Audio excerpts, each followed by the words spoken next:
या शास्त्रों के अनुसार जो पीले रंग के हैं, है ना। गोरा और पीला इसलिए कह रहे हैं कि गोरे तो भगवान हैं, पीले कैसे हो गए? तो भगवान पीले हुए क्योंकि भगवान का जो रंग है वो कैसा है? पिघले हुए सोने की तरह है। और पिघला हुआ सोना जब चमकता है तो वो लगभग पीला दिखता है। तो कृष्णा बुक है क्या? देखो आईपीपी में। तो भगवान का जब वर्णन कर रहे हैं गर्गाचार्य जी, भगवान कृष्ण का नाम रखने के लिए जब गर्गाचार्य जी गए, तो गर्गाचार्य जी ने नंद महाराज को बताया, नंद महाराज माता यशोदा को, माता रोहिणी को बताया कि ये जो लड़का है काला वाला, कृष्ण काले थे, ब्लैक, श्याम सुंदर। सृष्टि में एक ही ऐसे काले पुरुष हैं या काले व्यक्ति हैं जो सबसे सुंदर है। काले हैं लेकिन सुंदर है। बाकी काला रंग को कोई अच्छा नहीं बोलता है ना। लेकिन फिर भी संसार में एक काली चीज है जो जिंदगी दुनिया के जीवन में उजाला लाती है, और उसको कहते हैं ब्लैक बोर्ड, श्याम पट्ट, है ना। उसको श्याम पट्ट कहते हैं। लेकिन आजकल श्वेत पट्ट भी आ गया है, और भी कई सारे हैं, इलेक्ट्रॉनिक पट्ट भी आ गया है। आजकल तो ना ब्लैक बोर्ड की जरूरत है ना व्हाइट बोर्ड की जरूरत है, एक बड़ा सा एलसीडी लगा देते हैं, और वो बड़ा सा एलसीडी एंड्रॉइड पावर्ड होता है, और उसके अंदर आप काला बनाओ, लाल बनाओ, ब्लू बनाओ, नीला बनाओ, जो बनाना बनाओ। तो कृष्ण श्याम है, काले रंग के हैं, लेकिन कृष्ण के शरीर से अनंत ज्योति प्रकट होती है। तो कृष्ण जो है वो नीले ना दिखकर, काले ना दिखकर नीले दिखते हैं, है ना, नील वर्ण। इसके लिए यशोदा मैया भगवान कृष्ण को क्या कहती थी? क्या कहती थी? नीलमणि, ब्लू डायमंड। यशोदा मैया ने जब भगवान कृष्ण को पहली बार देखा अपनी गोद में लेके, तो जोर जोर से डांटने लगी। जब कृष्ण को पहली बार अपने गोद में लिया यशोदा मैया ने, और पहली बार गोद में लेके जब कृष्ण को देखे, तो यशोदा मैया एकदम जोर जोर से डांटने लगी कृष्ण को। मालूम है क्यों? इतना सुंदर लाला हुआ फिर डांट क्यों रही है? अभी अभी अभी तो पैदा हुआ है, गोद में आया, अभी उस तरह डांटने लगी। क्योंकि यशोदा मैया को अपनी परछाई दिख रही थी कृष्ण भगवान के शरीर में, है ना, नीलमणि है, तो मणि जैसे सुंदर, आईना जैसा दिख रहा था। जब गोद सखा जाते थे खेलने के लिए जंगलों में, वन में, भगवान के साथ, तो जब गोप सखा को डेकोरेशन करना होता था, तिलक लगाना है और भी बाकी जो भी वहां का जंगलों का जो अलग अलग प्रकार का कलर होता है, फूलों का कलर, है ना, जड़ी बूटियों का कलर, वो कलर लगाते थे, हर्ब्स, हर्ब्स कलर बोलते हैं उसको। तो वो लगाते थे, तो वो कैसे लगाते थे? उधर तो आईना है नहीं, तो सब लोग कृष्ण को देखकर लगाते थे क्योंकि कृष्ण में उनका चेहरा दिखता था।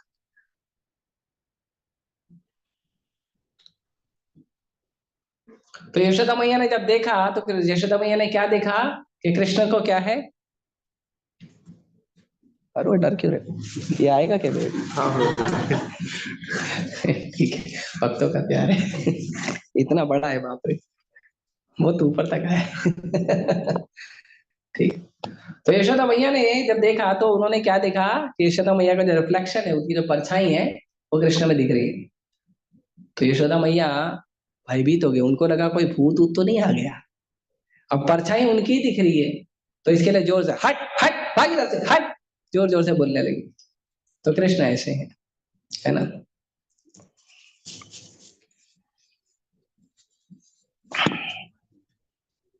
आपके लिए तो यशोदा मैया डांटने लगी।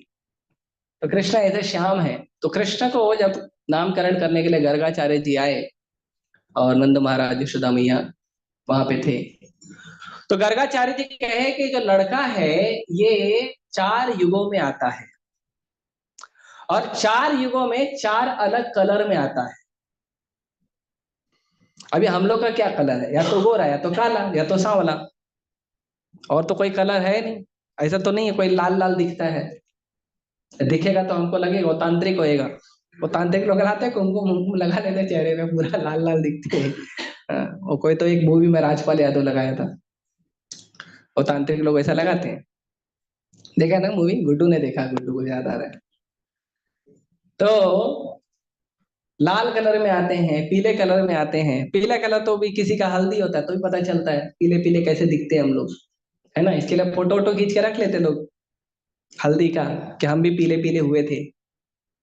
और बात अलग है, बाद में माया पिल पिलाती है हमको अच्छे से। तो कृष्ण जो है चार कलर में आते हैं। तो कौन से चार कलर हैं? तो एक है श्वेत, एक है रक्त, एक है श्याम, और एक है पीत। श्वेत, रक्त, श्याम, पीत, ये चार कलर में भगवान चार युग में प्रकट होते हैं। भगवान सफेद कलर में आते एकदम व्हाइट, व्हाइट व्हाइट कृष्ण। तो उसमें आते हैं, तो श्वेत वराह के रूप में भगवान प्रकट हुए हैं। फिर रक्त वराह भी भगवान प्रकट हुए हैं। तो एक सफेद वराह है, एक लाल वराह है। तो जो श्वेत वराह है वो आए थे भगवान पहले मनवंतर में। हिरण्याक्ष का 2 बार पिटाई हुआ था ऐसा लगता है। तो पहले मनवंतर में आए थे भगवान श्वेत वराह, स्वयंभू मनु के समय पे। और फिर अभी जो चाक्षुष मनवंतर गया, छठे नंबर का मनवंतर, उसको चाक्षुष मनवंतर कहते हैं। तो उसमें भगवान प्रकट हुए थे रक्त वराह, जो हिरण्याक्ष को मार के अपने दांतों के ऊपर पृथ्वी को ऊपर लेके आए थे। तो 2 मनवंतर में 2 भगवान हो गए। फिर श्याम जो कृष्ण है वो खुद काले हैं, श्याम है, ब्लैक है। तो कृष्ण ब्लैक रूप में आए। लेकिन येलो रूप में कृष्ण का कोई अवतार ही नहीं। तो येलो रूप में कृष्ण का कौन सा अवतार है? वो है भगवान श्री चैतन्य महाप्रभु का अवतार। इसीलिए प्रहलाद महाराज कहते हैं भगवान नरसिंह देव को कि भगवान आप त्रियुगी हो, आप 3 युग में आते हो, 4 युग में आप नहीं आते। क्यों? क्योंकि 3 युग में भगवान भगवान बन के आते हैं। 3 युग में भगवान कैसे आते हैं? भगवान बन के आते हैं। लेकिन जो चैतन्य महाप्रभु का अवतार है, जो भगवान कृष्ण चैतन्य महाप्रभु के रूप में आते हैं, वो भगवान बन के नहीं आते हैं। क्या बन के आते हैं? भक्त बन के आते हैं, है ना। अपने ही भक्त बन के आते हैं। जैसे ये वैराग्य भगवान के चैतन्य महाप्रभु के बारे में जो सार्वभौम भट्टाचार्य ने 100 श्लोक लिखे थे गुणगान में, तो हालांकि महाप्रभु ने फाड़ के पेपर फेंक दिया था, भगवान को पसंद नहीं था उनका कोई गुणगान करे। आज ही सुबह परम पूज्य गोपाल कृष्ण गोसाई महाराज का एक कोट मैंने पढ़ा। तो उस कोट में महाराज कहते हैं, आप लोग मेरे स्टेटस पे देख सकते हैं, कि एक जो वैष्णव होता है, एक जो भगवान का भक्त होता है, उसको कभी नहीं अच्छा लगता है कि कोई उसका गुणगान करे। मेरा उल्टा है। कोई करे तो मेरे को कितना अच्छा लगता है। तो और थोड़ा बताओ। इतना ही बताया, अरे उसको पूछो, उसको और मालूम है। कृष्णा को फोन करो, कृष्णा को और मालूम है। हाँ, उमेश को करो, उसको मेरे बचपन का ही मालूम है। हाँ, तो हमको तो अच्छा लगता है कोई हमारा गुणगान करे, हमारा एकदम, है ना। ऐसे तो कुछ छाती है नहीं, लेकिन जब गुणगान करते तो छाती फूल जाती है ना। हाँ, वो गाना है ना, कौन सा छाती वाला है? ठीक है जो भी है। तो हमारा जो सीना है फूल जाता है जब कोई हमारा गुणगान करता है तो, राइट। लेकिन वैष्णव को अच्छा नहीं लगता है, वैष्णव को बिल्कुल अच्छा नहीं लगता कोई उनका गुणगान करे। इसीलिए चैतन्य महाप्रभु का जब कोई बोलता था आप भगवान हो, तो चैतन्य महाप्रभु दोनों कान में उंगली डालते थे, जोर से बोलते थे वैष्णो वैष्णो वैष्णो, जोर जोर से बोलते थे कि मेरा गुणगान मत करिए आप। तो चैतन्य महाप्रभु अपना कभी गुणगान नहीं कराना चाहते थे, तो वो भक्त के रूप में आए। तो भगवान नरसिंह देव को प्रहलाद महाराज कहते हैं आप त्रियुगी हो, क्योंकि 3 युग में भगवान बन के आते हो। तो फिर भगवान डाउटफुल पूछेंगे ना, ऐसा क्यों बोल रहे हो, इतने महाभागवत हो, अभी तुम बोल दिए हो तो संसार के सारे लोग तो आप ही का प्रमाण मान लेंगे ना। जो भगवान के भक्त होते हैं वो कुछ भी बोलते हैं ना, लोग उसको प्रमाण मान लेते हैं। इसीलिए भगवान के भक्तों को ना सोचकर बोलना चाहिए, कुछ भी ऊट पटांग नहीं बोलना चाहिए, और बहुत सावधानी से केवल शास्त्रों के शब्दों को बोलना चाहिए और आचार्यों के शब्दों को बोलना चाहिए। अभी एक नया वीडियो वायरल हुआ है, बहुत बड़े स्वामी हैं, बड़े संत हैं, उन्होंने एक बड़ा स्टेटमेंट दे दिया है कि जो नर है वो नारायण बन सकता है। तो उनको पूछा लॉजिक क्या है, तो लॉजिक बोलते हैं अगर नारायण नर बन सकता है तो नर भी नारायण बन सकता है ना। सूर्य किरण दे सकता है तो किरण भी सूर्य दे सकता है ना, है ना। समुद्र से एक बूंद पानी निकल सकता तो एक बूंद पानी से समुद्र निकल सकता है ना। ऐसे लॉजिक देते हैं ये लोग, और ऐसे बुद्धू लोगों को लोग अपना बड़ा बड़ा साधु समझ लेते हैं, अपने गुरु बना लेते हैं। इसीलिए प्रभुपाद जी कहते हैं कि एक व्यक्ति की जो पहचान है वो तब तक नहीं होती है जब तक उसका मुंह नहीं खुलता है। मुंह खुलने के बाद पता चलता है कितने गुण हैं कितने अवगुण हैं। इसीलिए उनका और एक वीडियो वीडियो वायरल हुआ है जिसमें वो कहते हैं कि आप राधा का नाम जप करो, काली का जप करो, दुर्गा का जप करो, किसका भी जप करो, सब एक ही है। कोई बोलेगा मैं तो अपनी पत्नी का करता हूं, नो प्रॉब्लम भी चले। तो ऐसा नहीं होना चाहिए साधु को। साधु को शास्त्रों के तो नरसिंह कहे कि तुम तो ऐसा कह रहे हो तो लोग बोलेंगे मैं कलयुग में आता नहीं, तो कलयुग के लोगों का तो होप ही खत्म हो जाएगा। तो प्रहलाद महाराज ने कहा कि कलयुग में आप छन्न अवतार में आते हो, आप छुप कर आते हो। बाकी अवतार में तो आप आते हो शंख चक्र गदा पद्म लेके प्रकट हो जाते हो, चाहे विष्णु रूप में हो, चाहे कृष्ण रूप में हो, चाहे राम रूप में हो। भगवान राम का भी जब भगवान अवतार लिए थे तो ऐसा वर्णन आता है कि भगवान श्री राम की जो स्तुति है उसमें वर्णन आता है कि यशो अ, कौशल्या माता कहती है कि आप छोटा रूप ले लीजिए, कि जय शिशु लीला अति प्रियशीला, आप छोटा रूप लेके शिशु की लीला करिए। ऐसा प्रकट कृपाला मत बनिए, भय प्रकट कृपाला दीन दयाल मत बनिए। एकदम दीन दयाल भगवान सर्व समर्थ विराट पुरुष भगवान मत बनिए आप। एक छोटा सा चुन्नू सा रूप लीजिए, मेरे गोद में आइए। तो बाकी अवतारों में भगवान आते तो नरसिम्हा, वराह, कुर्म, मत्स्य, ऐसे भगवान एकदम डायरेक्ट भगवान भगवत रूप में प्रकट होते हैं। लेकिन चैतन्य महाप्रभु जब आए तो ऐसा कुछ नहीं किया। चैतन्य महाप्रभु कैसे आए, जैसे एक नॉर्मल बच्चा जन्म लेता है ऐसे भगवान ने जन्म लिया। चैतन्य महाप्रभु जब जन्म लिए तो उस समय पूर्णिमा का समय था, इसके लिए हम लोग बोलते हैं गौर पूर्णिमा, पूर्णिमा का समय था। तो पूर्णिमा के समय था, लेकिन भगवान बड़े चतुर हैं। एक तो भगवान चतुर है, एक उनके भक्त चतुर है। सृष्टि में अगर कोई व्यक्ति को अगर बुद्धिमान कहा जाता है तो एक तो भगवान है, जो सब सारी बुद्धि उनसे ही आती है, और दूसरे हैं भगवान के भक्त। कोई बोलेगा कोई भगवान का भक्त नहीं है तो उसके पास बुद्धि नहीं है, नहीं है, नहीं है। इसको मैं प्रूफ कर दूंगा भगवत गीता के श्लोक के साथ। हाँ, वो बुद्धिमान नहीं है, वो बुद्धूमान है। क्योंकि जिसको यही नहीं पता कि ये सृष्टि क्या है, ये सृष्टि का मालिक कौन है, और मेरा सृष्टि के मालिक से संबंध क्या है, उससे बड़ा गधा आदमी और कौन हो। आप किसी कंपनी में काम करने जाओगे तो पहले पता करो ना कंपनी का मालिक कौन है, कंपनी कौन चला रहा है, कंपनी में आपका क्या पोजीशन है, आप कस्टमर हो कंपनी में, आप कंपनी में वर्कर हो, आप कंपनी में एम्प्लॉय, कोई और दूसरा पद है, आप एमडी हो, सीए हो, क्या हो, आपको पता रहना चाहिए ना कि इस जो कंपनी से मेरा संबंध क्या है। और सृष्टि के जो लोग हैं जो कृष्ण भक्त नहीं है, उनको पता नहीं है कि मेरा संबंध कृष्ण से है। तो कोई व्यक्ति किसी कंपनी घूम के आ गया, उसको पूछो आप क्या करने गए थे कंपनी में, ना ऐसे घूमने गए थे, तो उसको आप बुद्धिमान बोलोगे। तो ऐसे ही संसार के लोग जो कृष्ण भक्त नहीं है, तो कृष्ण बुद्धिमान है और कृष्ण के भक्त भी बुद्धिमान है। और इसको भगवान भगवत गीता में भी कहते हैं, अहम सर्वस्य प्रभवो। भगवान कहते हैं मैं सबका प्रभु हूं। मत्तः सर्वम प्रवर्तते, और मुझसे ही सब कुछ प्रकट हुआ है। दो बातें देखो, दो बातें।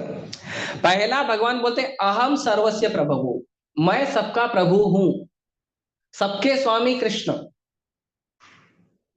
कृष्ण से ऊपर कोई स्वामी नहीं, पहला।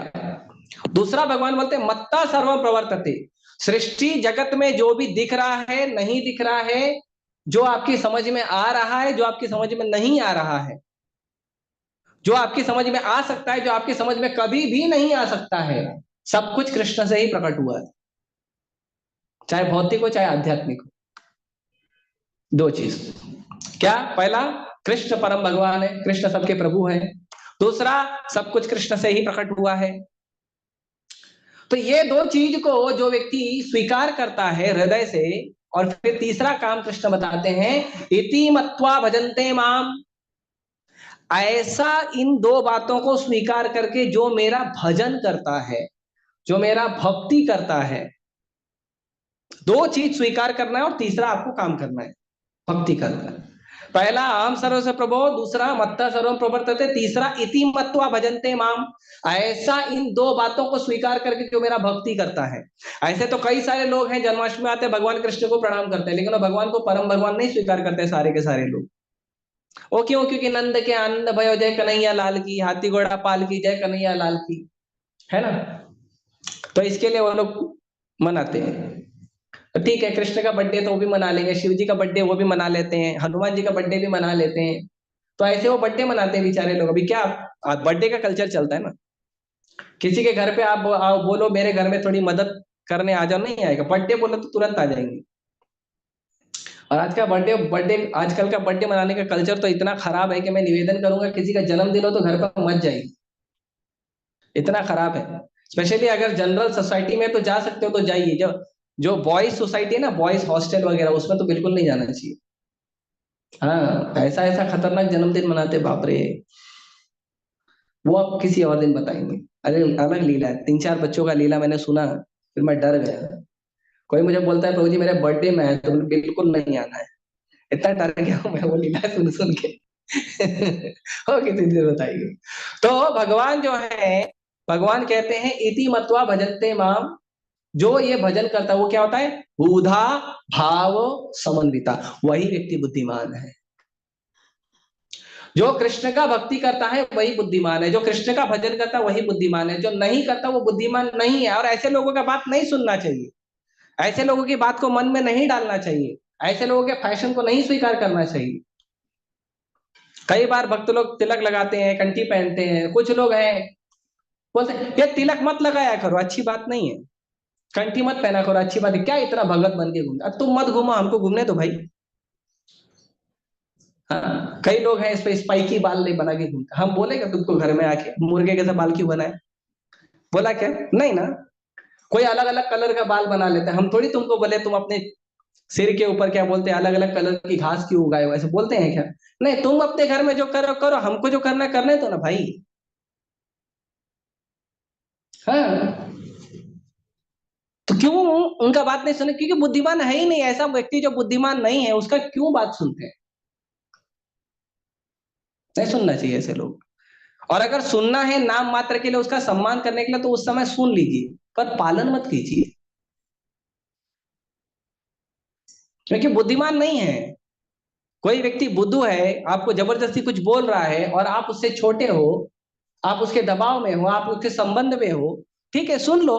सुनने में कोई नुकसान थोड़ी, कुछ कट जाता है, सुन लो। और सुन के एक कान से सुना, दूसरे कान से, भगवान ने दो कान क्यों दिए? क्यों दिया बताओ? इस कान से उस कान, इसको बोलते हैं इस्कॉन। इस्कॉन वाले क्या करते हैं? भगवान बोलते तो इस कान से हृदय, भक्त बोलते तो इस कान से हृदय, लेकिन जो अभक्त बोलता तो इस कान से उस कान, इस इस्कॉन से उस इस्कॉन। भक्त लोग स्वीकार करते ही नहीं ऐसे लोग, क्योंकि बुद्धिमान नहीं है। भगवान नित्यानंद प्रभु के बारे में लोचनदास ठाकुर कहते हैं कि अगर कोई व्यक्ति ने ये जन्म प्राप्त करके भगवान नित्यानंद प्रभु का चरण प्राप्त नहीं किया है, तो कहते हैं सही पापी एला गेला, वो बस पैदा हुआ है और मर गया है, उसके जीवन का उद्देश्य कभी उसने पूरा नहीं किया, बुद्धिमान नहीं है। तो बुद्धिमान बनने के लिए भगवान कृष्ण का भक्ति करना चाहिए। आप पढ़े लिखे हो, अनपढ़ हो, आपको कुछ पढ़ने आता है, आपको कुछ नहीं पढ़ने आता है, कोई बात नहीं, आप भगवान चैतन्य महाप्रभु का, भगवान कृष्ण का भजन कर रहे हो, आप सबसे बुद्धिमान व्यक्ति हो संसार के। और जो व्यक्ति भगवान कृष्ण का, चैतन्य महाप्रभु का भक्ति नहीं कर रहा है, उस वो व्यक्ति बुद्धिमान बिल्कुल नहीं है, उसका बात का बिल्कुल सीरियस नहीं लेना चाहिए।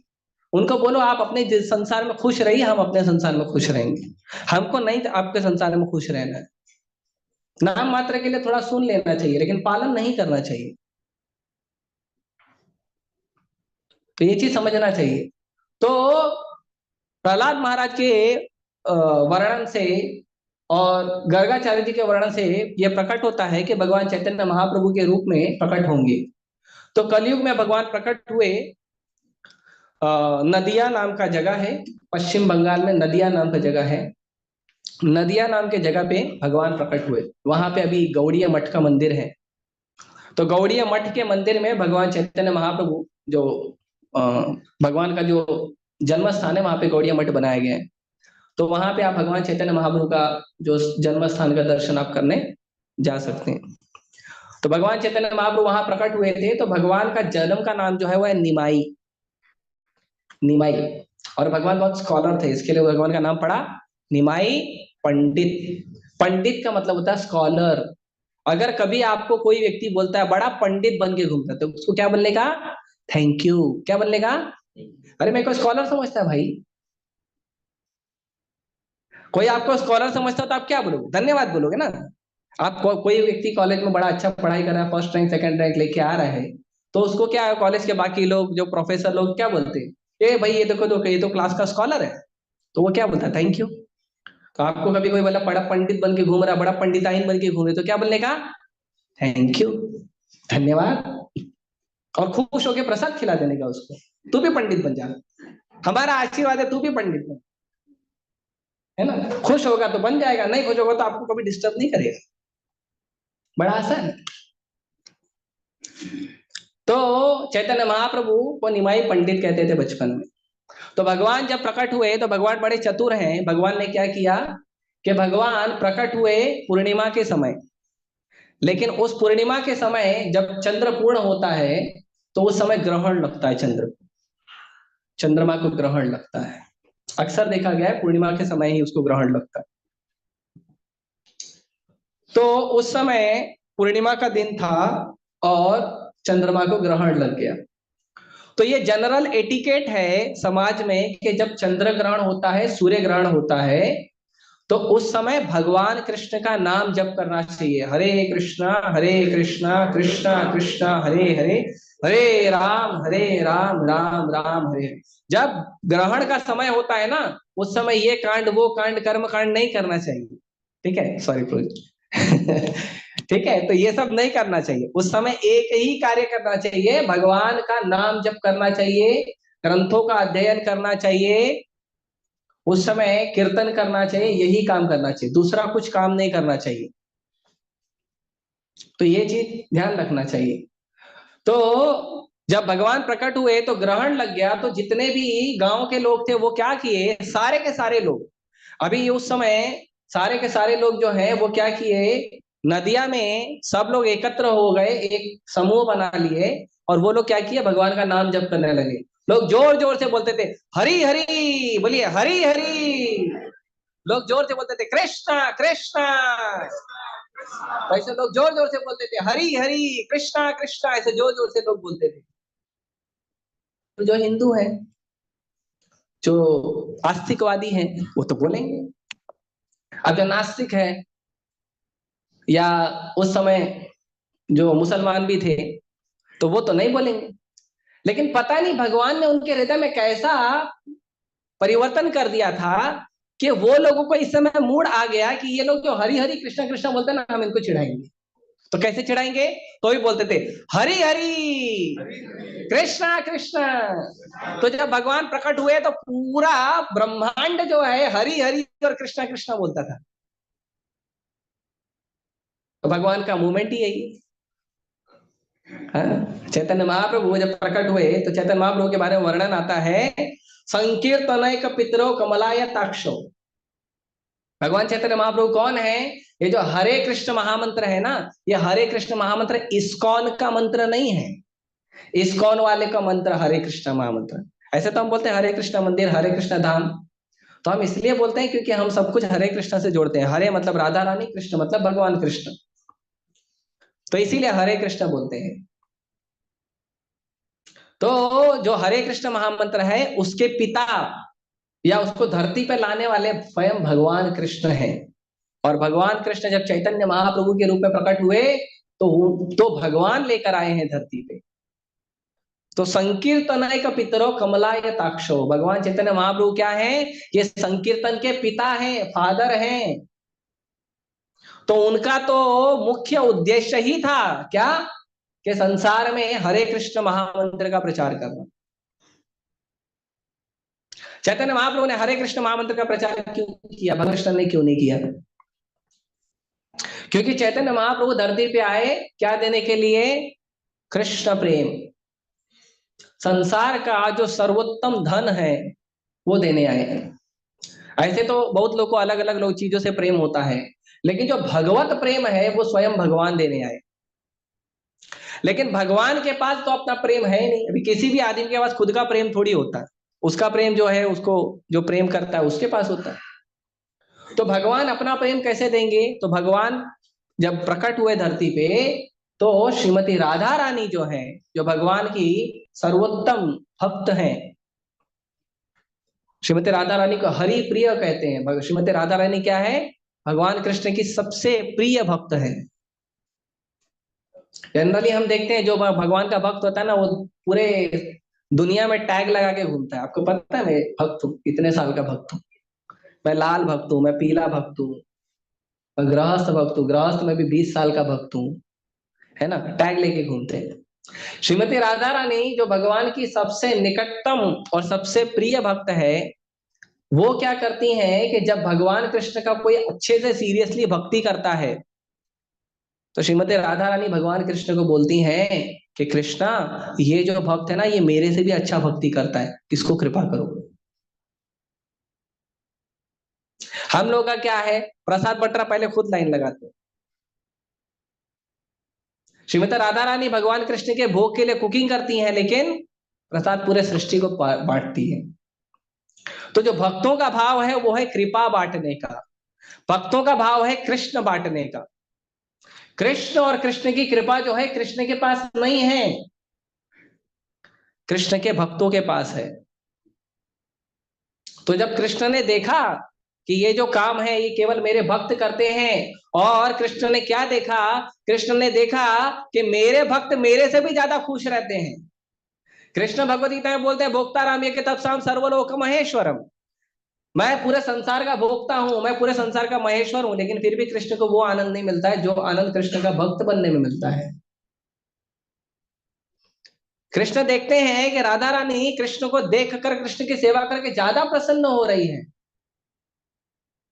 तो कृष्ण की इच्छा हुई कि मैं भी अपना भक्त बन के देखूंगा ऐसा क्या है मेरे अंदर।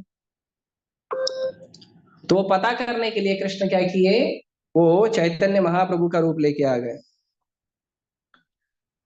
तो जब भगवान प्रकट हुए धरती पे तो उनका जो मुख्य कार्य था वो क्या था?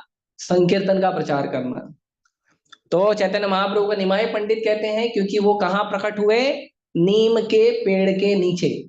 अभी भी आप जाएंगे तो गौड़ीय मठ, जहाँ पे योग पीठ उसे कहते हैं, योग पीठ हमारे मायापुर मंदिर से walking distance, I think 10 minute या 15 मिनट वॉकिंग डिस्टेंस है, 10 मिनट है। तो नीम, वहां पे आप जाएंगे तो आप देखेंगे अभी भी वो नीम का पेड़ है वहां पे, जहाँ पे चैतन्य महाप्रभु जिस नीम के पेड़ के नीचे प्रकट हुए थे, इसके लिए उनका नाम पड़ गया निमाई। तो जब भगवान चैतन्य महाप्रभु प्रकट हुए तो उस समय बहुत ही ऐसा जो अद्भुत बालक था, ये बड़ा विलक्षण बालक था, ये साधारण बालक नहीं था। जैसे भगवान कृष्ण जब प्रकट हुए तो ये भी बड़ा विलक्षण बालक है। और अभी उस दिन तो पता नहीं चला, जिस दिन भगवान कृष्ण प्रकट हुए, एक तो आए रात को 12 बजे, आधी रात को आए, है ना। मैं बचपन में सोचता था लोग आधी रात क्यों बोलते हैं, 12 तो 12 बजे तो हमारी रात शुरू होती है, आधी क्यों बोलते हैं। बाद में शास्त्रों को पढ़ने के बाद या भक्तों के पास आने के बाद पता चला कि रात 9 बजे शुरू होती है, रात 12 बजे शुरू नहीं होती। हम लोगों को, मुंबई वालों को क्या लगता है 12 बजे तो शुरू होती, 12 बजे तो नारियल टूटता है रात का, है ना, ऐसा हमको लगता है। लेकिन फिर मैंने जब पढ़ा कि भगवान आधी रात को प्रकट हुए, तो वह आधी रात तो 2 बजे का 3 बजे का होना चाहिए, नहीं 12 बजे का है, तो 12 बजे आधी रात कैसे होती है। तो भक्तों के बीच में आके पता चला। तो ऐसे कई सारे भ्रम को हम पाल के रखे हैं। अगर आप भक्तों के संग में नहीं रहेंगे ना, तो ऐसे भ्रम में जीते रहेंगे। तो भगवान जो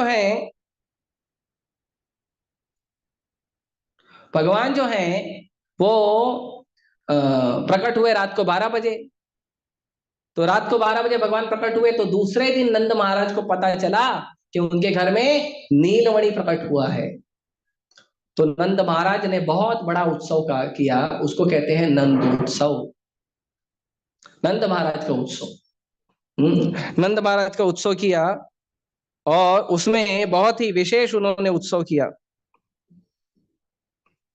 उसमें उन्होंने बहुत ही विशेष उत्सव किया, और बहुत सबको गिफ्ट देना। नंद महाराज बहुत अमीर नहीं थे, गरीब थे। हालांकि वो महाराज थे, वहां के राजा थे, पर बहुत अमीर नहीं थे। ऐसे जगन्नाथ मिश्र, जो भगवान चैतन्य महाप्रभु के पिता हैं, चैतन्य महाप्रभु के माता पिता बनने का सौभाग्य जो है वो प्राप्त हुआ जगन्नाथ मिश्र को और माता सची देवी को। इसीलिए कृष्ण का एक नाम है सची तनय, सची नंदन, है ना। बोलते हैं ना जय सचिनंदन गौर हरि, क्या बोलते हैं, जय सचिनंदन गौर हरि। भक्ति विनोद ठाकुर ने प्रेडिक्शन किया था कि जो लोग आने वाले समय में, कुछ समय के बाद चैतन्य महाप्रभु का एक सेनापति भक्त आएगा, और वो सेनापति भक्त अमेरिका, लंदन, यूरोप, भी अलग अलग देशों विदेशों में जाएगा, और बड़े बड़े लंबे लंबे गोरे गोरे जो विदेशी लोग हैं वो इस योग पीठ पे आएंगे, और यहाँ पे आके जोर जोर से ऊंचे हाथ करके कीर्तन करेंगे, जय सचिनंदन गौर हरि। अरे बोलो, ये विदेशी नहीं, आप लोग के लिए भी है, बोलो जोर से, जय सचिनंदन गौर हरि, जय सचिनंदन गौर हरि। ऐसे ऊर्ध्वा बाहु करके जय घोष करेंगे। भक्ति विनोद ठाकुर ने प्रेडिक्शन किया था, और अभी आप जाके देखिए मायापुर मंदिर में यही हो रहा है। तो सचिनंदन कहते हैं उनको। तो भगवान चैतन्य महाप्रभु की माँ बनी सची माता, और उनके पिता जो है जगन्नाथ मिश्र। तो जिस दिन भगवान प्रकट हुए, दूसरे दिन, अभी उस दिन तो पूरा क्या कहते हैं, ग्रहण का समय था। भगवान शाम को प्रकट हुए थे 6 बजे के आसपास, तो ग्रहण का समय था, शाम का समय था, फिर कुछ किए नहीं। दूसरे दिन फेस्टिवल, बच्चा जन्म लिया तो दूसरे दिन करेंगे। तो दूसरे दिन बहुत महा उत्सव हुआ, और जगन्नाथ मिश्रा जी जो है उन्होंने अपने सारे मित्रों को, बंधुओं को, आसपास के, आस पड़ोस के लोगों, सबको बुलाया, सब लोग आओ। अभी होता है ना, भी घर में खासकर लड़का जन्म लेता है तो लोग करते हैं। हालांकि ये जो कंसेप्शन है ना, ये सबसे बेकार कंसेप्शन है, जो लोग समझते हैं ऐसा पहले के लोग करते थे कि लड़का जन्म लिया तो लोग खुशी मनाते हैं, लड़की जन्म लिया तो दुख मनाते हैं। ये सब बोगस चीजें हैं। शास्त्रों में या आप हमारे पुराणों में ऐसा कहीं वर्णन नहीं देखोगे आप कि लड़का पैदा हुआ तो खुशी मनाएंगे, लड़की पैदा हुई तो खुशी नहीं मनाएंगे। ये सब जो बाद में अंग्रेजों के जो एजेंट लोग थे ना, ये सब उन लोगों ने बीज बोया है। ये सब पहले नहीं होता था। आप दिखा दीजिए मुझे किसी भी महाभारत रामायण पुराण में, कहीं दिखा दीजिए, कहीं वर्णन है कि लड़का पैदा हुआ तो खुशी मनाएंगे, लड़की पैदा हुआ तो खुशी नहीं मनाएंगे। ऐसा कहीं वर्णन नहीं है प्रो जी, हमको कहीं मिलता है? तो ये कोई प्रमाणिक नहीं है। ये मूर्खता किया था जो अंग्रेजों के एजेंट लोगों ने, जानबूझ के हमारे कल्चर को तोड़ने के लिए। तो भगवान चैतन्य महाप्रभु प्रकट हुए तो बहुत खुशी हुई थी। तो जगन्नाथ मिश्र जी जो है सबको जा जाके बुला रहे थे, सबको अपने घर पे इनवाइट कर रहे थे। अब ज्यादा अमीर तो थे नहीं, लेकिन बहुत सारे लोग आ रहे थे, और लोगों ने देखा इतना सुंदर बालक। अबे श्याम वर्ण में कृष्ण ऐसे हैं कि सबको आकर्षित करते हैं, अभी वही गोरे हो गए तो और क्या हालत होगी लोग। हाँ? आजानुलंबित भुजौ कनकावधातु। भगवान चैतन्य महाप्रभु कैसे हैं, आजानुलंबित भुजौ, भगवान की जो भुजाएं हैं वो भगवान के घुटने तक पहुंचती है, हमारे तो जांघों तक पहुंचती है। भगवान की भुजाएं हैं वो घुटनों तक पहुंचती है। और कैसे है? कनकाव धातु, कनक मतलब सोना, सोना पिघले हुए सोने के जैसा भगवान का रंग है। तो भगवान चैतन्य महाप्रभु इतने सुंदर बालक जो प्रकट हुए, तो वहां पे उन्होंने बहुत सारे लोगों को बुलाया, और सची माता के जो पिताजी हैं नीलांबर चक्रवर्ती, वो भी आए थे, वो बड़े ज्योतिष थे वहां पे, तो वो भी आए थे। और सभी लोग देख के, ऐसे विलक्षण बालक को देख के, ऐसे अद्भुत सुंदर बालक को देख के सभी लोग बहुत खुश हो रहे थे और बहुत बड़ा उत्साह मना रहे थे। और फिर ज्योतिष देखा गया, ये जो बालक जन्म लिया इसका ज्योतिष देखा गया। ज्योतिष देखना चाहिए, बच्चों का देखना चाहिए, बच्चा कैसा है, उसके गुण कैसे हैं, उसका स्वभाव कैसा है, उसके अनुसार उसको भगवान की भक्ति में लगाना चाहिए, उसके अनुसार उसको भगवान की सेवा में लगाना चाहिए, है ना। उसके अनुसार, यहाँ तक कि उसके अनुसार आप ये भी डिसाइड देख सकते हो, समझ सकते हो कि इसका रुचि किस चीज में है, आगे जाके क्या बनेगा, वो कैसे उसका जीवनचर्या चलेगा, है ना। आप में से जिनको भी ये कार्य करना है, तो नीलांबर प्रभु हमारे एक्सपर्ट हैं, ज्योतिष हैं, वो ये सब चीज आपको मार्गदर्शन दे देंगे। तो ये सब चीज पता करना चाहिए। तो उस समय जब भगवान प्रकट हुए, तो भगवान के जो नाना थे नीलांबर चक्रवर्ती, उनका भी नाम नीलांबर, प्रभु जी का भी नाम नीलांबर है। मतलब परफेक्ट ज्योतिष होते हैं नीलांबर प्रभु, ऐसा मान लेना चाहिए। तो नीलांबर चक्रवर्ती जो है वो, उन्होंने बताया कि ये जो बालक है ये बड़ा अद्भुत बालक। और नीलांबर चक्रवर्ती जी आए थे, अकेले नहीं आए थे, बहुत सारे साधुओं के साथ है, बहुत सारे साधुओं के साथ। वो सारे साधु जो हैं ब्राह्मण जैसे थे, लेकिन वो ब्राह्मण नहीं थे, वो सब के सब बहुत ही महान संत थे, बहुत महान संत थे। वो सब आए, और वो सब आए जब उन्होंने इस बालक को देखा, तो उन्होंने कहा कि ये लड़का नारायण से 1 इंच भी कम नहीं है। भगवान नारायण से 1 इंच भी कम नहीं है।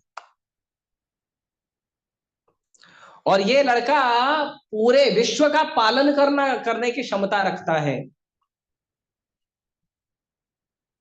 इसीलिए नीलांबर चक्रवर्ती ने भगवान चैतन्य महाप्रभु का नाम रखा विश्वांभर। उनका जन्म का नाम था निमाई, निमाई तो उनका जन्म का नाम था, बाद में निमाई पंडित बोलने लगे, बाद में शॉर्ट नेम बन के फेमस हो गया, लेकिन उनका नाम था विश्वांभर। चैतन्य महाप्रभु का नाम विश्वांभर था, उनका जो माता पिता ने नाम दिया था। क्यों? क्योंकि ये पूरे विश्व का भरण पोषण करेगा। भगवान पूरे विश्व का भरण पोषण करते हैं, चाहे विष्णु बोलो, नारायण बोलो, भगवान कृष्ण बोलो, वही पूरे विश्व का पालन करते हैं, और कोई नहीं करता है। तो ये जो लड़का है, ये लड़का कैसा होगा? ये लड़का पूरे विश्व का पालन करेगा। उसके बाद कहते हैं ये लड़का इतना अद्भुत है कि ये लड़का हर हर किसी को शरण देगा, हर किसी को शरण देगा, और हर व्यक्ति को प्रचार करके उसका उद्धार करेगा। इसीलिए चैतन्य महाप्रभु का नाम क्या है? महावदन्याय। महावदन्याय क्यों कहते हैं भगवान चैतन्य महाप्रभु को, पता है? आपको पता है महावदन्याय का मतलब क्या है? किसी को पता है? नहीं? आप लोग पता करो, तब तक मैं पानी पी लेता हूं। बोलो। तो वदान्य कहते हैं उस व्यक्ति को कि अगर आपने कुछ मांगा है और उसने दिया, तो उसको वदान्य कहते हैं, दानी। वदान्य का मतलब होता है दानी। जो दान आपने मांगा, कुछ किसी के घर पे गए, बोले भाई कुछ खाने को दो, कुछ लक्ष्मी दे दो, दे दिया उसने, उसको बोलते हैं दानी। लेकिन महावदान्य मतलब आपने नहीं मांगा है, और आपकी योग्यता है क्या नहीं है वो कुछ नहीं, लेकिन फिर भी आपको दान दे रहे हैं। सतयुग में लोग भगवान के चरण कमल पे ध्यान लगाते थे, 1000 साल, 10,000 साल, 20,000 साल, विश्वामित्र मुनि 60,000 साल भगवान के चरण कमल पे ध्यान लगाते थे भगवान का दर्शन प्राप्त करने के लिए। और ध्यान लगा के मेहनत करके करके भगवान उनको दर्शन देते थे, कुछ सेकंड के लिए उनके हृदय में प्रकट होते थे, बस फ्लैश लाइट हो गया, चलो दर्शन हो गया, भजन करते रहो। नारद मुनि के साथ ऐसे ही, नारद मुनि का भजन करने के भगवान ने फ्लैश लाइट दिया, फिर नारद मुनि बोले अरे कहाँ चले गए आप, अभी तो आए थे कुछ सेकंड के लिए। फिर आकाशवाणी हुई, अभी ये मैंने आपको खाली टेस्ट कराया, डेमो दिया है। आपको असली में चाहिए तो अगले जन्म में मिलूंगा। तो ये डेमो क्यों दिया? डेमो इसलिए दिया है कि तुम जो भजन कर रहे हो, ठीक कर रहे हो, इसको कंटिन्यू करो, अगले जन्म में मिलता हूँ। नारद मुनि जी के साथ ऐसा हुआ। तो बहुत तपस्या करते थे लोग, तब जाके भगवान का थोड़ा सा दर्शन प्राप्त होता था। ऑब्वियसली सत्ययुग में भी भगवान की जो भक्ति है, ये जो भक्ति का प्रोसेस है, ये बड़ा पावरफुल है। ये किसी योग ध्यान ज्ञान का लेना देना नहीं है इसमें। भक्ति पावरफुल है अपने आप में। भक्ति, सत्ययुग में भी भक्ति करके ध्रुव महाराज 5.5 महीने में भगवान विष्णु सामने प्रकट हो गए थे ध्रुव महाराज के। ये भक्ति का बल था। भक्ति का बल है कि प्रहलाद महाराज गर्भ में, मां के गर्भ में ही भगवान की भक्ति सीख के महाभागवत बन गए। ये भक्ति का बल है। तो भक्ति सबसे ज्यादा शक्तिशाली है। कोई व्यक्ति सोचता है मैं ज्ञान प्राप्त करके भगवान को समझ लूंगा, मैं ध्यान लगा के भगवान को समझ लूंगा, मैं अलग अलग जो कर्म कांड है या और चीजें करके भगवान को समझ लूंगा। संभव नहीं है। क्यों? क्योंकि भगवान ने कहा भक्त्या माम अभिजानाति। मुझे समझ कौन सकता है? केवल मेरा भक्त, और कोई नहीं। कितना पढ़ा लिखा है, कितना अपढ़ा है, कितना अच्छा है, कितना बुरा है, कितना अमीर है, कितना गरीब है, भारतीय है, विदेशी है, और ब्राह्मण है, चांडाल है, शूद्र है, नहीं, कोई उसमें कोई पैरामीटर नहीं देखते। भगवान केवल देखते भक्त है, बस, बात खत्म। तो सत्य युग में लोग इतना ध्यान लगाते थे, त्रेता युग में लोग बड़े बड़े यज्ञ हवन करते थे, द्वापर युग में लोग बड़े बड़े मंदिर बना के भगवान की अर्चा विग्रह की बहुत सेवा करते थे। इतना सब करने के बाद भी भगवान का दर्शन दुर्लभ। लेकिन कलयुग के लोगों के लिए चैतन्य महाप्रभु प्रकट होके क्या कह रहे हैं? कुछ मत करो, खाली क्या बोलो? हरे कृष्णा कृष्णा कृष्णा हरे हरे, हरे राम राम राम हरे हरे। केवल भगवान का नाम जप करो बस। और हमें भगवान क्या दे रहे हैं? कृष्ण नहीं दे रहे, कृष्ण का प्रेम दे रहे हैं, कृष्ण की सबसे बड़ी कृपा दे रहे हैं। और योग्यता नहीं पूछ रहे हैं कि हम कौन हैं, हम कैसे हैं, कुछ योग्यता नहीं, कोई योग्यता नहीं देख रहे, बस बांटे जा रहे हैं, बांटे जा रहे हैं। तो महावदान्य है। तो नीलांबर चक्रवर्ती जी कहते हैं कि ये जो बच्चा है, ये पूरे संसार में बिना भेदभाव के सबका उद्धार करेगा, सबको भगवान की कृपा बांटेगा।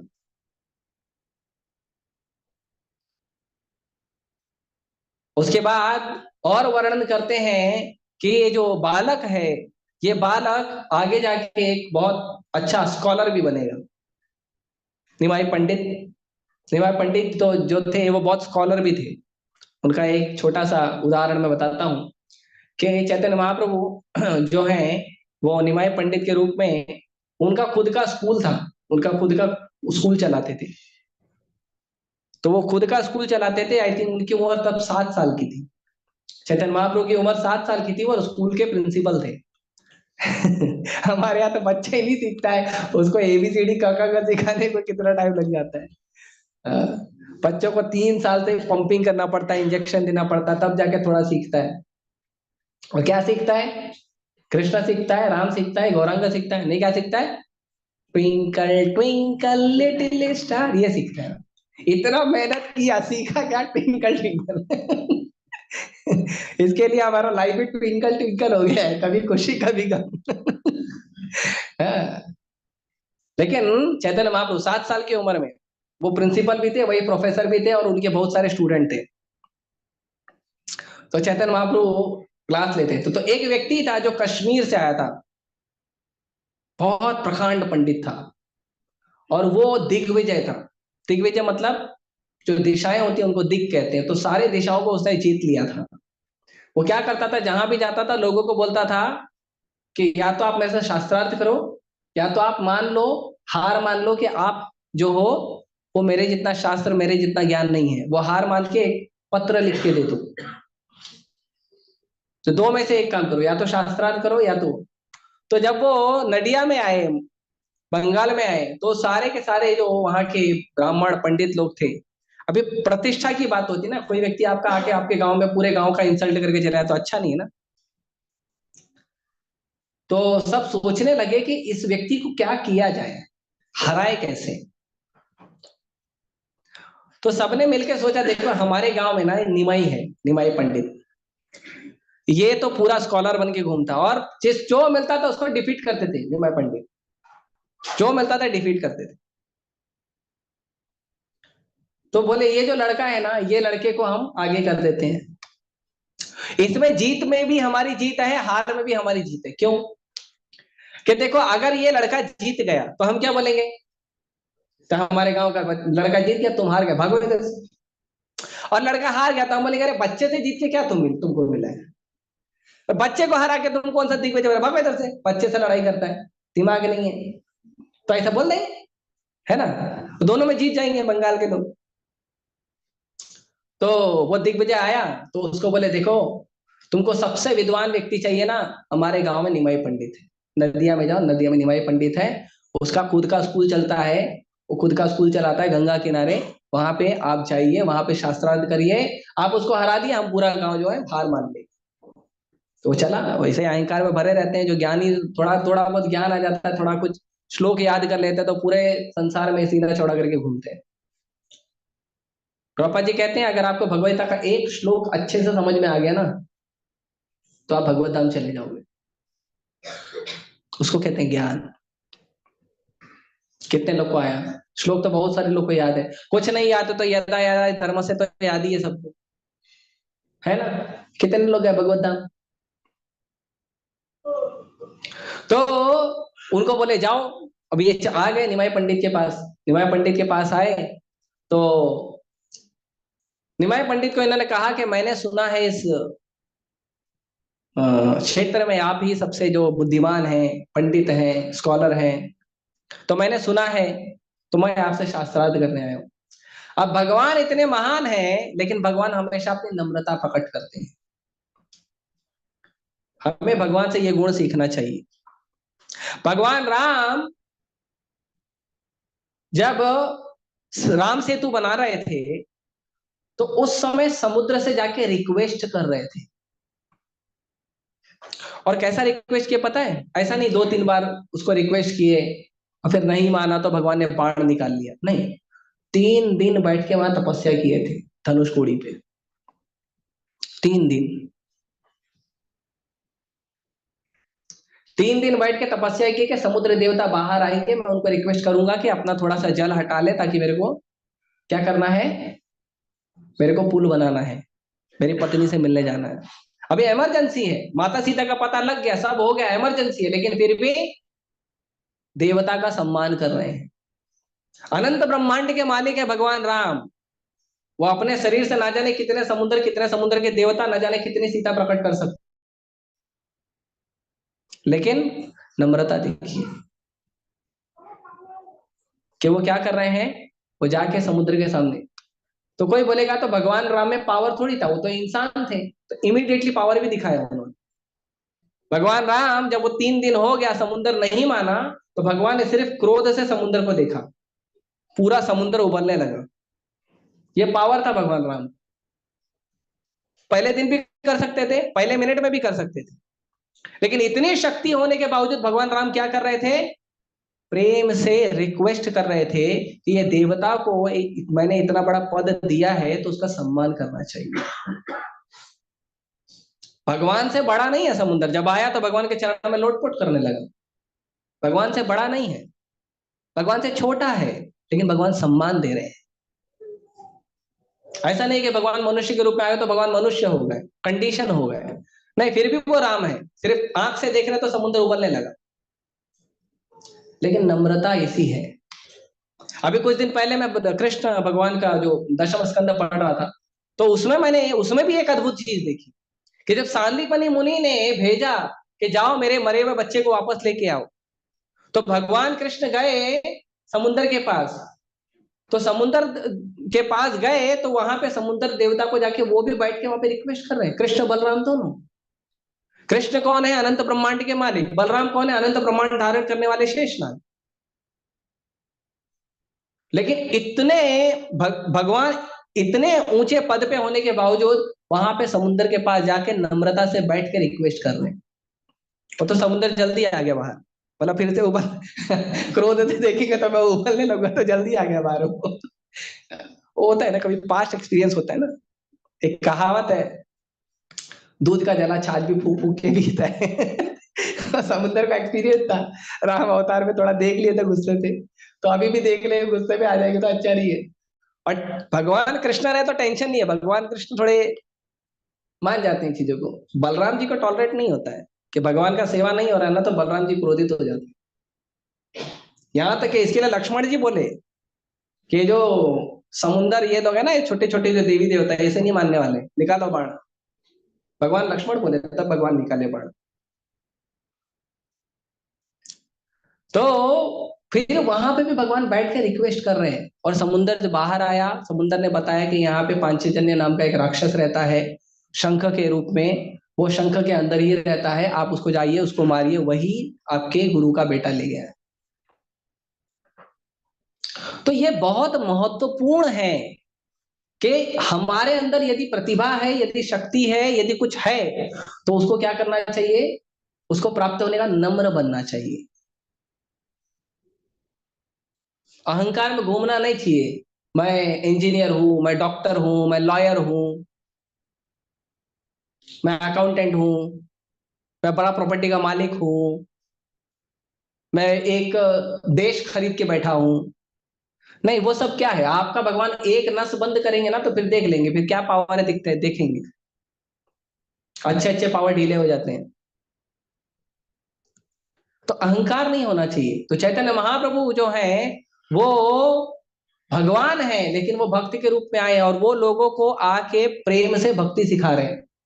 तो भगवान चैतन्य महाप्रभु उसको दिग्विजय पंडित को बोले थे कि देखो भाई, मेरे पास कोई ज्यादा ज्ञान नहीं, मैं तो छोटा सा बच्चा हूँ, आप जैसे संतों की कृपा से जो थोड़ा बहुत प्राप्त हुआ है बोल देंगे आपके सामने। देखिए, तो वो तो दिग्विजय था ही, फूला हुआ था ना पूरा अहंकार से। तो वो बोला अच्छा ठीक है, बताओ शुरू कौन करेगा। तो महाप्रभु बोले आप बड़े हैं, आप ही शुरू करो। तो क्या बोलो, बोले गंगा के ऊपर 100 श्लोक बोल दीजिए, गंगा का स्तुति कर दीजिए। तो उन्होंने पलक झपकते हवा की वेग से गंगा के श्लोक, गंगा के प्रार्थना में, गंगा की स्तुति में उन्होंने 100 श्लोक बोल दिए। और ऐसा नहीं याद था, तुरंत बनाया उन्होंने 100 श्लोक और बोल दिए। और बोलने के बाद फिर उन्होंने चैतन्य महाप्रभु को बोला कैसा लगा। चैतन्य महाप्रभु ने, क्या बात है, फर्स्ट क्लास, बहुत बढ़िया बोले आप, इतना फास्ट आपने बनाया कैसे, बहुत अच्छा बोलते हैं आप, और क्या स्तुति किए हो आप, बहुत बढ़िया। लेकिन सब बोल दिए, लेकिन डाल दिए, किसी का गुणगान करो, बहुत अच्छा गुणगान करो बात, लेकिन अभी क्या बोलेगा। महाप्रभु बोले लेकिन इसमें थोड़ा गलती है। बोले क्या गलती है, पहले मैं बताता हूँ। तो जो 100 श्लोक उसने बोले थे, वो सारे के सारे 100 श्लोक भगवान चैतन्य महाप्रभु ने रिपीट कर दिए, लिख कर नहीं दिया था, बस एक बार सुना रिपीट कर दिया उन्होंने। तो ये हैरान हो गए ये कौन है, और रिपीट करके उन्होंने उसके बाद उसके अंदर गलती निकाली कि आपने यहाँ ये चीज बोला था, ये ना बोल के ये बोलना चाहिए था। तो वो हैरान हो गया।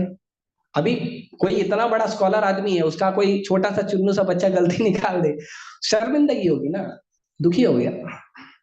चैतन्य महाप्रभु ने उसको करेक्ट किया, देखो ये ग्रामर के हिसाब से ऐसा नहीं ऐसा है, शास्त्रों के हिसाब से ऐसा नहीं ऐसा है, उसके समाज के लोकाचार के हिसाब से, मतलब के हिसाब से ऐसा नहीं ऐसा है। तो शर्मिंदा हो गया, चले गया वहां से। बोला ठीक है, बहुत बहुत धन्यवाद आपका करेक्शन है, चले गया वहां से।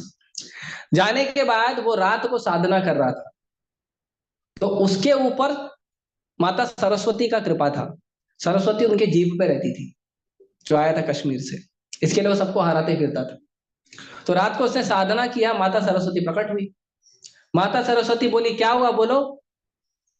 तो उसने कहा कि मैं पूरी दुनिया में जगह जगह घूमा हूं, आपकी कृपा से मुझे कोई हरा नहीं पाया। एक छोटा सा बच्चा जब उसके सामने मैं शास्त्रार्थ कर रहा हूं, तो आपने मेरी जीभ क्यों गड़बड़ा दी, छोटे से बच्चे थे क्यों हरा दिया। अरे कोई बड़ा आदमी होता, कोई एजेड होता, ठीक है बात समझ में आता, छोटे से बच्चे से। तो माता सरस्वती बोलती जिसको तुम छोटा सा बच्चा बोल रहे हो ना, वो मेरे स्वामी है, मैं उनकी दासी हूं। और तुम जो उनके सामने शास्त्रार्थ करने गए थे ना, सबसे पहली बात वो बड़ा अपराध था। तो जाओ कल माफी मांगो और उनका शरण ग्रहण करो। तो दूसरे दिन आया, शरण ग्रहण किया। तो ये छोटा सा उदाहरण है कि भगवान चैतन्य महाप्रभु बड़े स्कॉलर थे और घूम घूम के लोगों को डिफीट भी करते थे, और हर संसार की हर वस्तु का, हर शब्द का मतलब कृष्ण निकालते थे। सब चीज का, संसार में जो कुछ है ना, सबका मतलब क्या है? कृष्ण, और कुछ नहीं। तो ऐसे थे। तो नीलांबर चक्रवर्ती जी ने बताया कि ये बड़ा विद्वान बनेगा, पूरे संसार में भगवान के नाम का प्रचार करेगा, पूरे संसार में सबका उद्धार करेगा। और ऐसे बड़ा उत्सव चल रहा था, उतने में बहुत सारे लोग ब्राह्मण के रूप में, ब्राह्मणी के रूप में, बहुत सारे लोग वहां पे आ गए और सब चैतन्य महाप्रभु से मिलने आए हैं, सब निमाई पंडित से मिलने आए हैं, और सब लोग अपने हाथ में गिफ्ट लेके आए हैं। अभी जगन्नाथ मिश्र जी जो है वो गरीब थे, लेकिन जो आ रहा है उसको कुछ तो देना पड़ेगा ना। बिना खाली हाथ तो किसी को भेज दे, तो कोई आपके घर पे आए तो खाली हाथ कैसे भेजोगे आप? कुछ तो देना चाहिए हाथ में, स्पेशली जब कोई स्पेशल फंक्शन में आया है तो देना चाहिए। तो वो क्या कर रहे थे, एक जगह से गिफ्ट आया तो दूसरे को दे रहे थे, दूसरे से आया तो इसको दे रहे थे, क्योंकि अभी घर में जगह भी इतनी नहीं है, इतने धनी नहीं थे। तो वो देख रहे थे कि वो है इतने गरीब, लेकिन उनके घर में गिफ्ट की कमी नहीं पड़ रही थी, क्योंकि बहुत सारा गिफ्ट आ रहा था। और उसमें देवी देवता आए थे, जो ब्राह्मण और ब्राह्मणी बन के आए थे वो सब देवी देवता थे। और देवी देवता आके भगवान का दर्शन करने आ रहे हैं और खूब आनंद में, उमंग में नाच रहे हैं, गा रहे हैं। तो कुछ ब्राह्मणों को ऐसा लगा और कुछ भक्तों को भी ऐसा लगा कि ये कुछ दृश्य दिख रहे हैं, चलो ठीक है, जो आंख से दिख रहे हैं, कुछ अदृश्य लोग भी आ रहे हैं। तो उनको लगा भूत तो नहीं आ रहा है। तो सब जोर जोर से जय नरसिम्हा, जय नरसिम्हा, जोर जोर से चिल्लाने लगे। और वो बोल रहे थे, देखो आज दिन बहुत शुभ है, नहीं तो तुम नरसिम्ह देव के कोप से नहीं बच सकते थे। आज बहुत अच्छा दिन है, ये छोटा सा लाला है ना, सारे शुभ लक्षणों से प्रकट हुआ है। तो बहुत सारे लोग आ रहे थे। माता अदिति जो देवताओं की माँ है, वो आई थी स्पेशल घास लेके, और उससे चैतन्य महाप्रभु के शरीर पे उन्होंने स्पर्श किया और उन्होंने कहा कि आप युगों युगों तक जीवित रहिए, और आप ऐसा करिए कि आप इस धरती पे रहिए, कभी जाइए मत। क्यों? भगवान रहेंगे तो उद्धार सबका होते रहेगा। इसीलिए प्रभुपाद जी कहते हैं कि भगवान के जो बाकी अवतार हैं वो भजन करने, तपस्या करने के बाद आए हैं। भक्तों ने भजन किया है, तपस्या किया है, रिक्वेस्ट किया, प्रार्थना, तब भगवान आए। चैतन्य महाप्रभु एक ही ऐसे अवतार है, पहले आ गए, अभी भजन चालू करो। एक ही भगवान का ऐसा महावदान्य, महाकरुणामय अवतार है कि भगवान पहले आ गए। तुम भजन बाद में करोगे, मेरे को मालूम है, मैं आ गया हूं, मेरा प्रूफ देख लो। कलयुग के लोग प्रूफ मांगते हैं ना, प्रूफ चाहिए। तो मेरा प्रूफ देख लो, मैं भगवान हूं, मैं आ गया हूं, नित्यानंद प्रभु है, मैं हूं, हम दोनों भगवान हैं, अब भजन चालू करो प्लीज। तो भगवान प्रूफ दे के आ गए। तो बहुत सारे देवी देवता आए, माता अदिति आई, और सब लोग आके भगवान का दर्शन कर रहे हैं, आनंद में नाच रहे हैं, गा रहे हैं, एक दूसरे को गिफ्ट बांट रहे हैं, और बड़ा उत्सव हो रहा था। और वहां पे नीलांबर चक्रवर्ती जी एक और बात बहुत महत्वपूर्ण बता रहे हैं कि ये लड़का संसार में ऐसा धन बांटेगा जिस धन की इच्छा देवी देवता तो छोड़ो, स्वयं ब्रह्मा जी और शिव जी भी करते हैं। स्वयं ब्रह्मा जी और शिव जी जिस धन की इच्छा करते हैं, वो धन ये लड़का पूरे संसार में ऐसे फ्री में बांटते फिरेगा। और वो धन क्या है पता है? गोलोकेरा प्रेम धना हरि नाम संकीर्तन, हरे कृष्णा कृष्णा कृष्णा कृष्णा हरे हरे, हरे राम राम राम हरे हरे। ये जो हरिनाम का धन है ये भगवान बांटने के लिए आ गए और सबको बांटा है भगवान ने। इसीलिए कोई न रंग भेद है, न कोई वर्ण भेद है, न कोई जाति भेद है, न कोई शरीर भेद है, न कोई धन का भेद है, किसी चीज का भेद नहीं रखा भगवान ने। और भगवान हर व्यक्ति का उद्धार करने चले गए। हालांकि नीलांबर चक्रवर्ती जी ने वहां पे एक भविष्यवाणी नहीं की जानबूझ के, और वो भविष्यवाणी थी कि चैतन्य महाप्रभु जो है वो सन्यास कब लेंगे। तो भगवान 48 साल इस धराधाम पे कृपा बांटे थे। 24 साल भगवान नदिया में थे, मायापुर में थे, और 24 साल भगवान थे जगन्नाथपुरी में। तो चैतन्य चरितमृत की जो आदि लीला है उसमें 24 साल आप देखेंगे। आदि लीला और मध्य लीला का थोड़ा भाग जो है वो आप देखेंगे किसका है, नदिया का है, मायापुर का है, और उसके बाद जगन्नाथपुरी का वर्णन है। तो 48 साल भगवान धरती पे थे, और भगवान चैतन्य महाप्रभु ने इस संसार को ऐसा अमूल्य धन दिया है कि हरे कृष्ण महामंत्र सभी को दिया है। और ये जगन्नाथ मिश्र जी का जो उत्सव है, ये भगवान का जन्म होने का जो उत्सव वो मनाया गया था। तो स्वयं भगवान प्रकट हुए हैं, श्री कृष्ण चैतन्य, राधा कृष्ण नहीं अन्य। भगवान चैतन्य महाप्रभु कौन है, वो स्वयं भगवान है वो, और वो राधा और कृष्ण के मिश्रित कृपालु भगवान है।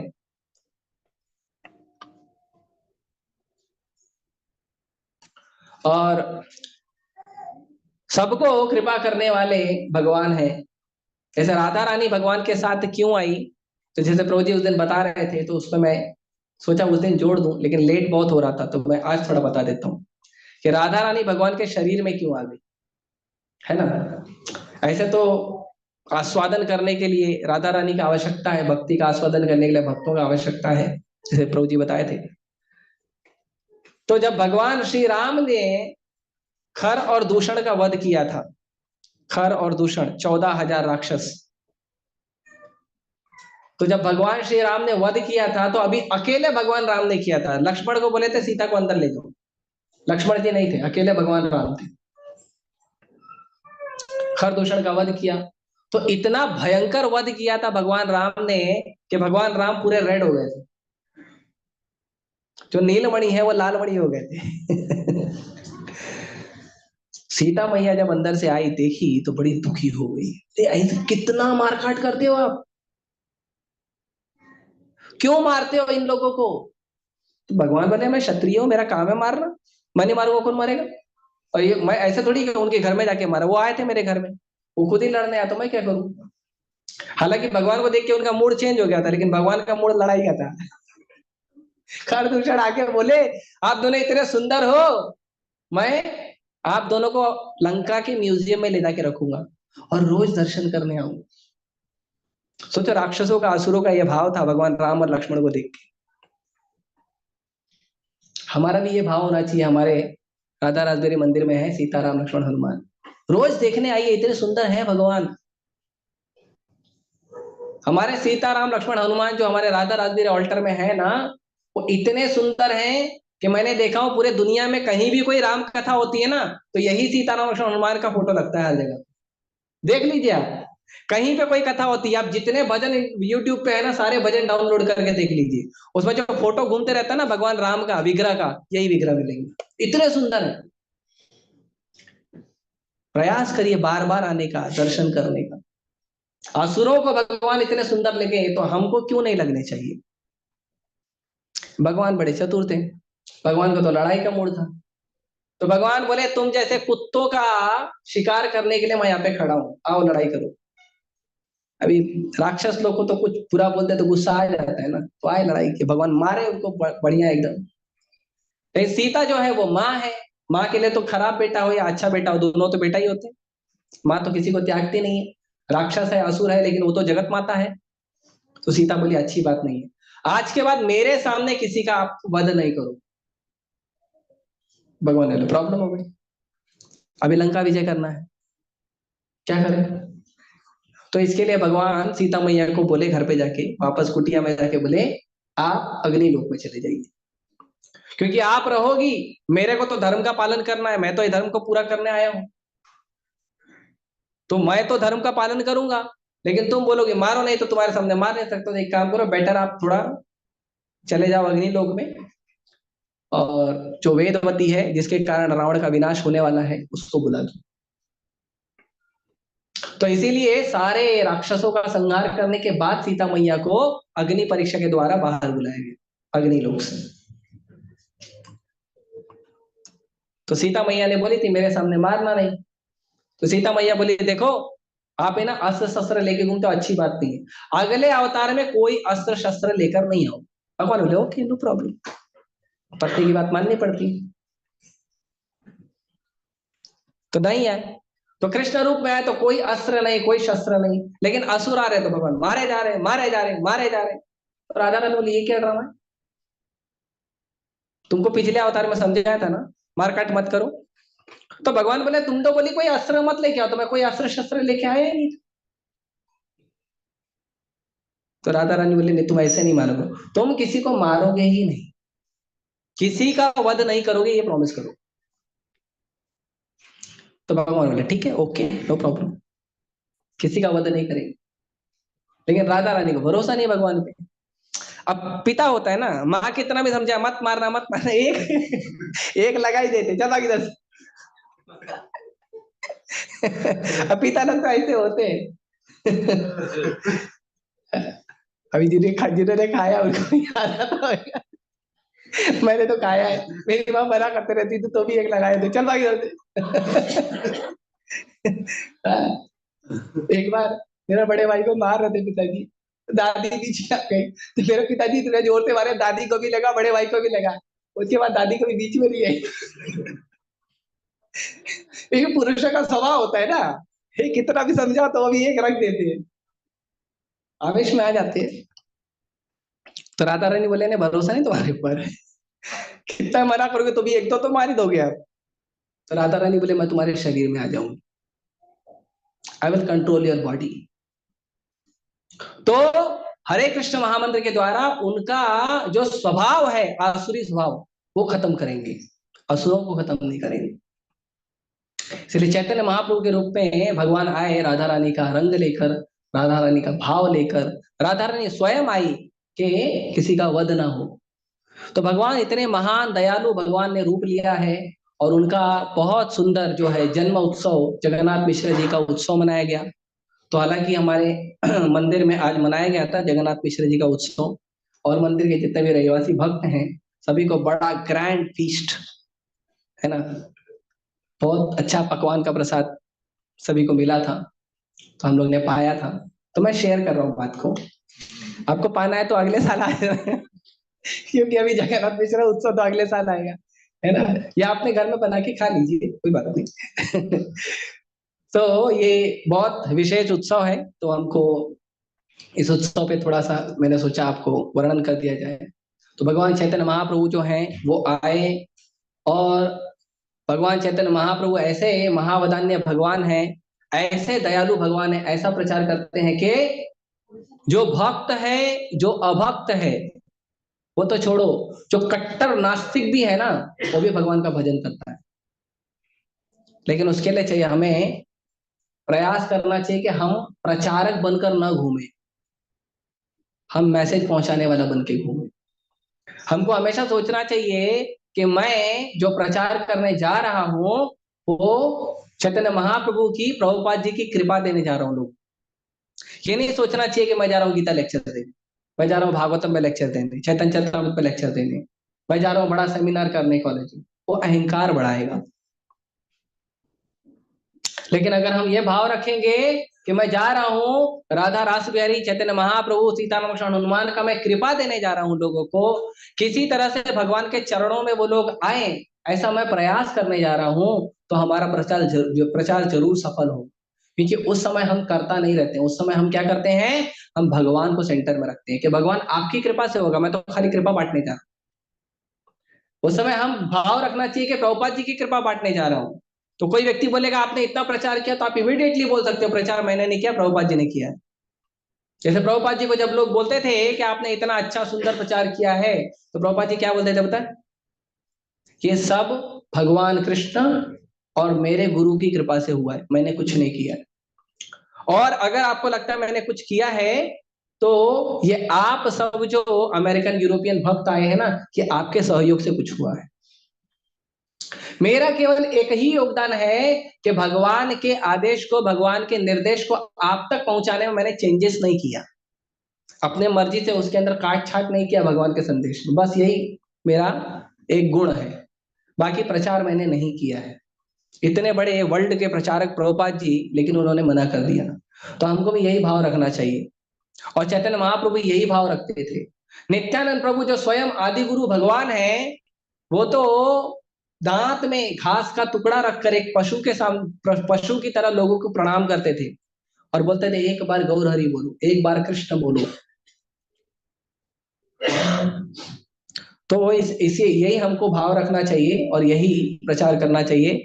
तो भगवान चैतन्य महाप्रभु महावदान्य भगवान है, वही कृष्ण है। ब्रजेंद्र नंदन जय सची सुत हाइलतई बलराम हाइले निताई। जो ब्रजेंद्र नंदन भगवान कृष्ण है, वही भगवान चैतन्य महाप्रभु के रूप में प्रकट हुए, सची पुत्र सची नंदन के रूप में प्रकट हुए, और जो बलराम जी हैं वो नित्यानंद प्रभु के रूप में प्रकट हुए। तो ऐसे जो पावन अवतार है, उनका आशीर्वाद लेके खुद भी भक्ति करना चाहिए, मौका मत खोइए। चैतन्य महाप्रभु भगवान कृष्ण ब्रह्मा जी के एक दिन में एक बार आते हैं। ब्रह्मा जी का एक दिन में 1000 चतुर्युग होता है। वो 1000 चतुर्युग के 999 चतुर्युग में भगवान चैतन्य महाप्रभु और भगवान कृष्ण नहीं आते हैं। ये मत समझिए कि हर द्वापर में कृष्ण आएंगे और हर कलयुग में महाप्रभु आएंगे, नहीं। 999 द्वापर युग और 999 कलयुग में भगवान कृष्ण और चैतन्य महाप्रभु नहीं आते हैं। केवल और केवल 7वें मनवंतर के 28वें चतुर्युग के द्वापर युग में कृष्ण आते हैं और कलयुग में महाप्रभु आते हैं। तो ये मौका केवल हम लोगों के पास है। ऐसा नहीं कि अगले कलयुग, अगले हम कलयुग में पैदा हो जाएंगे, अगले द्वापर युग में पैदा हो जाएंगे, अगले सतयुग में पैदा हो जाएंगे तो हमारा उद्धार हो जाएगा। उद्धार हो जाएगा, लेकिन ये उद्धार नहीं होगा कि हमको डायरेक्ट भगवान का कृष्ण प्रेम मिलेगा, वो नहीं मिलेगा। तो ये जो मनुष्य जीवन हमको मिला है ना, इसी जीवन में एकदम तगड़ा भक्ति करके निकल जाओ, कृष्ण प्रेम प्राप्त करो, निकल जाओ। और उसको प्राप्त करने का सबसे बेस्ट तरीका है आपका इस्कॉन मंदिर। प्राप्त करो, सारी सुविधाएं आपको दी गई है, भक्ति करो, निकल जाओ, रुको मत यहाँ पे। क्योंकि अगर रुकोगे ना, तो आपको अगले चतुर्युग में, अगले कलयुग, द्वापर, त्रेता, सत्ययुग, किसी युग में ऐसी कृपा नहीं मिलने वाली है जो चैतन्य महाप्रभु की और भगवान कृष्ण की कृपा है, नहीं मिलेगी। फिर उसके बाद आपको ब्रह्मा जी के अगले दिन का इंतजार करना पड़ेगा। और ब्रह्मा जी का एक दिन जो होता है ना, वो मालूम है कितना होता है? वो छोटा होता है, 12 घंटे ब्रह्मा जी के। हमारे 43 लाख साल, सॉरी 43 करोड़ साल, नॉट लाख, 43 करोड़ साल हमारे। जिनको वेट करना है लेकिन नो प्रॉब्लम, ठीक है। तो आप सभी का बहुत बहुत धन्यवाद। हरे कृष्णा, हरे कृष्णा, कृष्णा कृष्णा हरे हरे, हरे राम, राम राम हरे। भगवान चैतन्य महाप्रभु के, श्रील प्रभुपाद के। किसी का कोई प्रश्न है छोटा मोटा? ऐसा तो लीला है, लीला में प्रश्न नहीं होना चाहिए, फिर भी अगर किसी का है तो आशीर्वाद दे सकते। यस माता।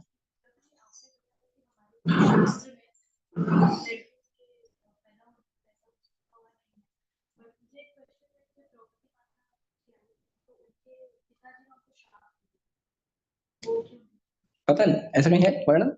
द्रौपदी माता प्रकट हुई थी तो पिताजी ने श्राप दिया था। श्राप नहीं मिला था, मतलब बाद में, पहले नहीं हुआ। वो तो ऐसा कुछ है नहीं। द्रौपदी माता कौन है? प्रभुपाद जी को, ये है महाभारत में। द्रौपदी माता कौन है? प्रभुपाद जी बोलते हैं द्रौपदी, द्रौपदी माता जो है see the expansion of goddess of Fortune. माता लक्ष्मी की एक्सपांशन है, और वो अग्नि से प्रकट हुई थी। तो गुणगान भी बहुत है ना। एक छोटा सा, छोटी सी बात को इतना ध्यान नहीं देना चाहिए। और कुछ? बस हो गया सबका। धन्यवाद। हरे कृष्णा।